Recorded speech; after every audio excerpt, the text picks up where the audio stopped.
On the golden grasslands of the African savanna, where the boundary between life and death is as thin as a dry blade of grass, there exists a society that operates not by chaos, but by an ancient and steadfast discipline. Here, survival is not merely a story of muscular strength, but a sophisticated social structure. In that vast space filled with danger, a troop of baboons wins through the thorn bushes. At the center of this complex social machine is a single individual, the alpha male. He is the protector, the decision maker, and the supreme arbiter of the fate of the entire troop. Today, his authority guides the family toward a tall marula tree, its branches heavy with golden ripe fruit, a precious and rare reward in a thirsty land. But in this world, privilege is absolute. The alpha will eat first, a silent testament to the hierarchy that keeps this family intact and safe. The scene appears peaceful, but deep beneath that stillness, the savanna is watching. A dark shadow is lengthening on the ground, hiding in the tufts of dry grass, and the stability of this small kingdom is about to be challenged by one of the most terrifying ghosts of nature.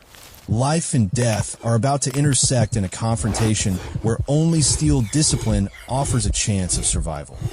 The peace of the marula feast is merely an optical illusion.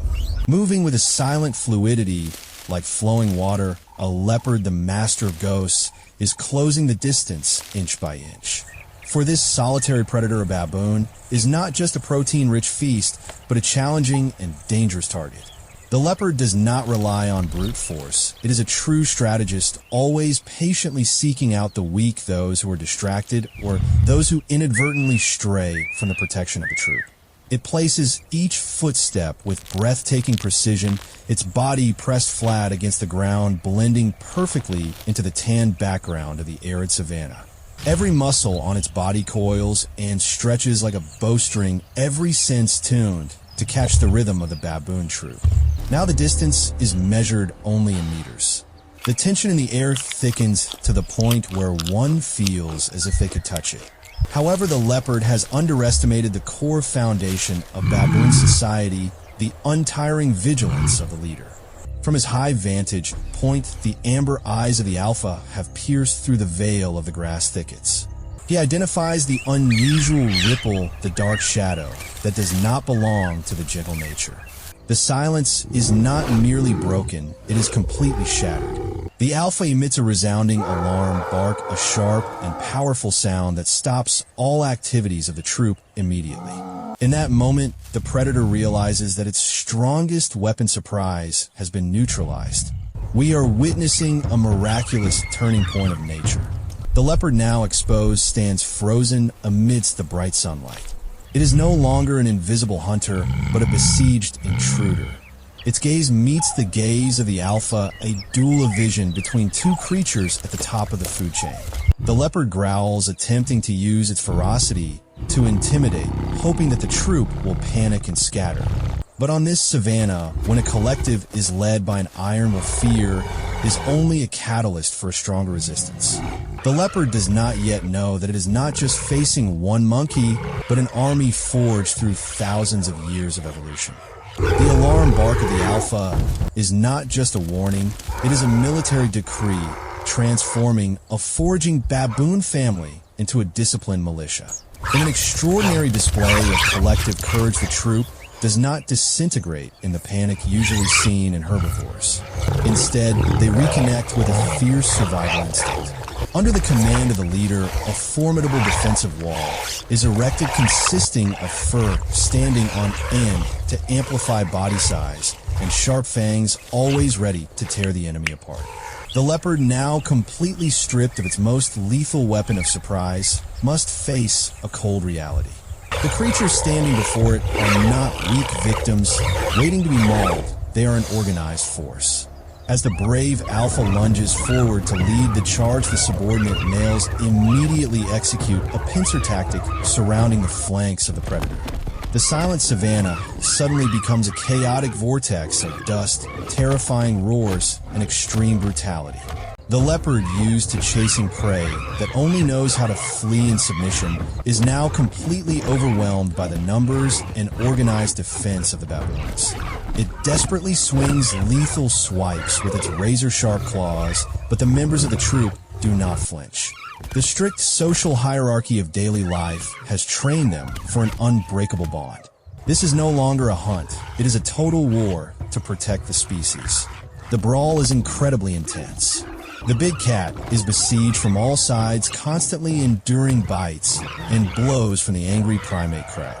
Coordinating rhythmically with every movement of the alpha, the baboons do not give the enemy any opening to counterattack effectively. Thick dust clouds obscure the vision, but the roars of victory begin to drown out the weak growls of the hunter. Realizing that this battle could be its last, if it remains stubborn, the leopard is forced to make a painful decision to preserve its life. It finds a narrow gap, leaps out of the encirclement, and flees headlong into the distant thickets, leaving behind a miserably failed hunt. The baboon troop continues to pursue for a short distance, their triumphant barks echoing through the space as a powerful declaration of the strength of unity. As the savanna dust settles, the original order is re-established, but the lesson of the bond between death and life remains etched in the consciousness of every member. Once the external threat has been repelled, the baboon troop continues the journey across the arid land to reach a tall termite mound, a protein-rich fortress, and a vital supplementary food source. However, the victory over the leopard has brought not only peace, it has also left a shockwave of excitement and adrenaline surging through the veins of the members. And in the natural world, it is precisely the moments after victory that the seeds of instability often begin to sprout. At the foot of the termite mound, the alpha once again asserts his priority position. But today the balance of power is challenged. A young subordinate male, ambitious and seemingly agitated by the chaos just experienced, takes a reckless action. He steps forward without hesitation, intentionally contesting the exclusive meal of the leader. In the strict ledger of baboon rules, this is an intolerable insult, a rebellious act that threatens the structure of the entire collective. The reaction of the alpha is immediate and devastating. He does not need warnings. Brute force is the only language to re-establish order. A violent scuffle breaks out right at the foot of the termite mound. Dust clouds rise once more as two large bodies clash with harsh, threatening growls. This is a display of pure power, a struggle to reconfirm the social boundaries that keep the troop from disintegrating into chaos. However, there is a grim truth occurring that both opponents fail to notice.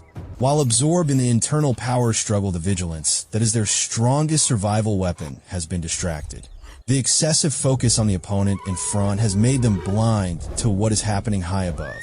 On the high branches of the nearby green canopy, another pair of cold eyes is watching. A crowned eagle, known as the leopard of the sky, is perched silently. It does not need noise or a display of power, it only needs a second of carelessness. Its calculating gaze locks onto the fight taking place on the ground, waiting for the perfect moment, when the rebel is so bloodthirsty for combat that he forgets to watch the deep blue sky. The tragedy of nature often comes not from the enemies we see before us, but from the silent killers lurking when we are most vulnerable. In the clear blue sky, the crowned eagle folds its wings, plunging from the canopy like a feathered arrow. With terrifying speed, it utilizes gravity to become an unstoppable mass of killing intent. On the ground, a strange and calculated moment occurs. The alpha, with the instinct of a seasoned warrior, seems to sense the unusual air current from above. But instead of issuing an alarm bark as he did with the leopard, he executes a ruthless and cunning move. Using his large physique, the alpha skillfully adjusts his position in the struggle, creating a shadow that obscures the vision of the challenger. Blinded by the very body of the one he is trying to overthrow, the rebellious baboon is completely unaware that death is near. In an instant, the razor-sharp talons of the eagle sink into the body of the disobedient one, lifting him off the ground before the astonished troop. A panic cry rings out, and then fades away into the vast void. The silence that covers the savanna afterward carries a heavy weight, the weight of the grim survival logic in nature. The alpha stands there alone on top of the termite, mound his breath still rapid, but his gaze has regained its silent majesty. His power is now restored not only by physical strength, but also by a bloody message about the price of disobedience. In the wild, the safety of the collective often requires a ruthless price, and the leader must be the one willing to let that price be enforced. We have just witnessed a true slice of life where the courage to protect one's kind and the cruelty to maintain discipline coexist on a scale. The savanna has no room for softness or those who break the rules. The alpha continues to walk, leading the remaining members forward, ready to face a new day full of uncertainty, but always under his control. Hopefully these scenes of the hidden life on the savanna have touched your soul, helping us better understand the invisible threads of connection and the raw truths of the natural world. I cordially invite you to press subscribe to continue the journey with us to discover the wonders and harshness of this planet. Do not forget to leave a comment about your feelings after this story. See you in the next films, and I wish for all of us to always find the strength to stand firm on our own land.